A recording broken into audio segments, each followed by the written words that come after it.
for another year on the original mountain marathon. The final teams have just come in. The weather forecast has proven gloriously inaccurate until now. And it turns out the biggest challenge of the entire weekend is getting everybody's vehicles out of the field. The teams left this morning after a traditional arm wake-up call from our resident bagpiper, issued with a fresh map and a whole new set of checkpoints to track down.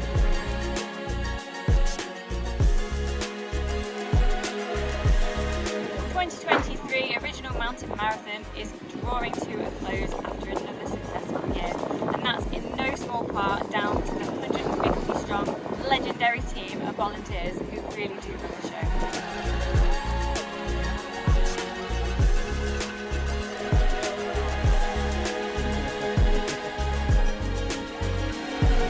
Have a good night's sleep. I slept well. Not at all, but I'm up. She was worrying. I was fixing the tent like a little barefoot hobbit. What's your sort of takeaways from yesterday? Any like lessons that you learned on the trail that you're going to carry over to today? Don't get lost in the fog. A couple of people have said that. Trust the altimeter. The terrain is tough. So yeah, don't overestimate our ability. Use the compass more. I mean, you can just get sucked along for like following along with people, can't you? Don't listen to the local and check the map more closely before you set off. More training would have helped. Navigate better. Yeah, don't buy new shoes the day before you start. Oh, yeah. Which we needed a whole day to learn, didn't we, Matt? Yep. We've got some answers if you want to think. Yeah, go ahead. You guys have a think. We were talking to people afterwards, and I think the orienteering side is very like the route choice. We were like just crack on, run. But in reality, I think we're going to spend a bit more time running. Just in the fog, always go by compass. There is no other way. If you have to go higher to have that secure last spot, just do that. We got a little tired, so we were a little sloppy with the compass as well. To be honest, if we get back and we're still smiling, that's the important thing. Yeah. 8 o'clock, anyone for the 8 o'clock? Remember, ladies and gentlemen, it is Foggy Marshall Sunday.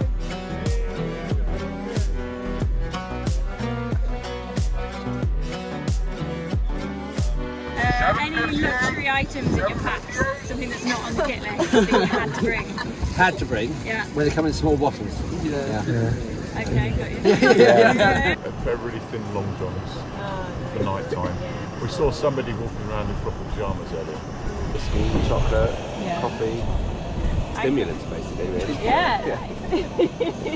Well, I bought earplugs and an eye mask. Have this for the lips because you have to look kind of nice. Yeah. You always look nice. I saw you early in the morning, you were looking lovely. Fresh. That's it, ready to go. We had a packet of Marylands. That was good. Nice, That was good. And you had a Twix, an extra long Twix, didn't you?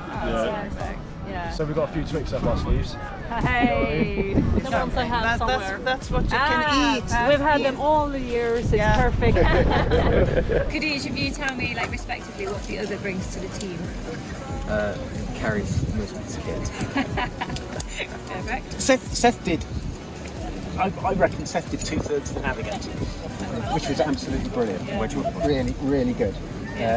He got a bit tired at the end, but no, Seth did. It's not like Seth's just running along and just following. He did most of the navigating. Yeah. What's on the menu this morning? So I've got a custard with apple. Ooh. And so Dessert range. yeah, Yeah, rice pudding with cinnamon. Also dessert Some range. bold breakfast choices.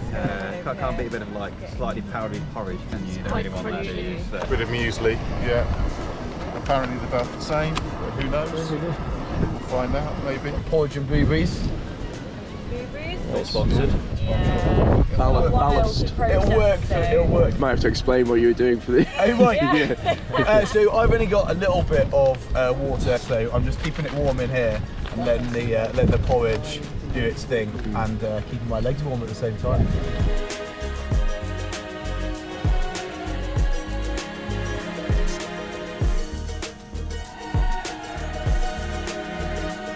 How's it been? Oh, good.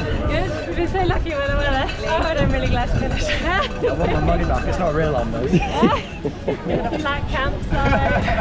How did it compare to yesterday? Similar, but I was getting a lot more tired, and no matter what food I was putting in, I was still really hungry.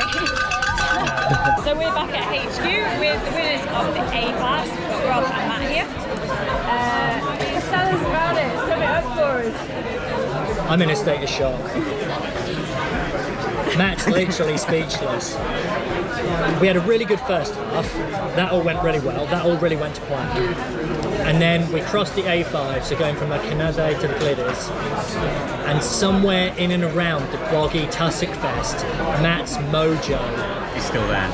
Yeah, if located, please return to somewhere in Sheffield.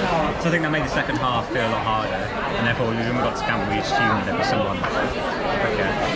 But we did make, to contrary to like the general mood of the second half, we aced navigation, and so I think like and route choice. Yeah, and route choice. In fact, if anything, I think we probably punched above our weight because of navigational choices. I'm going to say this now, and then I'm going to look on that live tracker thing afterwards and realise we made a load of bad decisions. And then today, because we were in first, that changed the sort of mood of things a little. We had the guys behind us. It actually ended up that we were a bit ahead. And we were better at grinding and like, that sounds awful, cut that bit out. We were better at stomping up hills, let's get this right. But they were much faster on the sort of flats, so they sort of proactively took their route choices on more runnable terrain. Whereas because running had long since vacated the premises for us, we chose the more awkward terrain and straight-lined it. Congratulations. How do you plan to celebrate? Eat a lot of food, drink a lot of tea. It's just glory, isn't it? Yeah. You know, amongst a field of half a dozen people who know what I'm talking about, it's just the glory. Because I started doing the OMM when I was 16 with my dad, and I just remember getting into the tent and being very cold for a very long time overnight.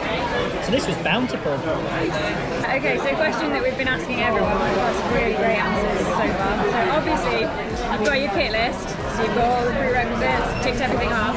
What's your one item, a bit of a wild card, or a luxury item, or something that you just couldn't live without? I've got Roma. Nice. Comfort and also a good night's sleep, because that's how you recover, is having a good night's sleep. Pizza? Is that on, I mean, it's not specifically on the kit list, but you know, I mean, they say food, but pizza. I'll go with that. Yeah, pizza. The ultimate. And hula hoops.